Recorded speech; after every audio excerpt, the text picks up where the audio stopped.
Could. But when I look at LSU from a just on the sheet standpoint, I think LSU is going to do much better than 7-5. I say much better, but I think that they can go 8-4. I think that they have talented pieces around them to go 9-3. There are some question marks around this team that I have. Obviously, the biggest for me is quarterback. I know a lot of people talk about Miles Brennan. We've talked about him in length on this show, just talking about on the field. I've never ripped, on this show specifically, even though I might have said some silly little comments on Twitter Spaces or whatever.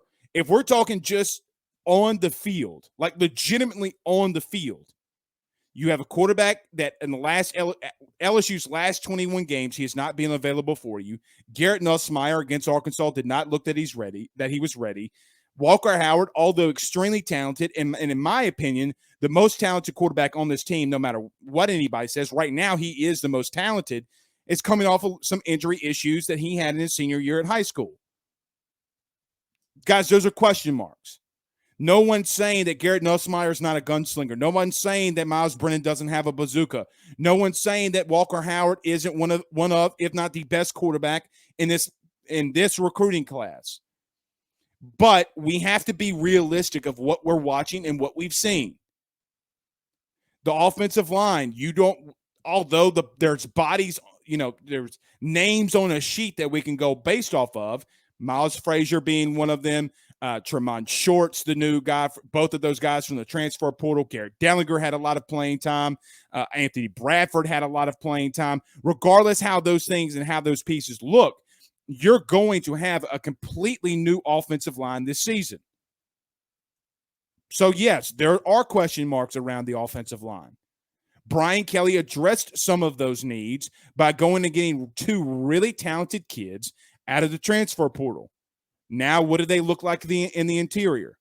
Defense, I know that Ali Gay's returning. Ali Gay's had some injury issues. Mason Smith had some injury issues this year, but he's extremely talented.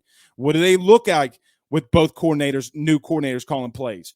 This will be, if you really think about it, even from both, if there's kids that have been here for four, maybe even 5 years, even if you go on the offensive side of the ball, look at the coordinators. If you're Miles Brennan, you've had coordinators named Matt Canada, Steve Ensminger, Joe Brady, I guess you could call it in there, Sullivan, who was passing game coordinators. And yes, I'm going to call a passing game coordinator a coordinator, Scott Linehan. And now you had Jake Peets, and now you have Mike Denbrock. So what is it, 6-7 different philosophies that he's been around. Garrett Nussmeier, he's been around a lot of coaches. He's seen a lot of change happen, but this is another system that he's going to have to learn. Same exact thing for Matt House. When Matt House comes in defensively, there are a lot of questions. I say all that to say this. There's a shit ton of talent at LSU at every level. There's talent at safety, 5-star Sage Ryan, linebacker. There's talent all at linebacker. There's talent at corner. There's talent on the defensive line. There's talent on the offensive line. Talent at running back. Talent, obviously, at receiver. You have talent at quarterback. Can you put all that together? If Brian Kelly can make this team come to one, the standard is what LSU is now calling it. The new motto, like one team, one heartbeat was, now the new phrase for LSU football is the standard. Can you live up to it? Can you live up to it? Can Brian Kelly live up to it? All right.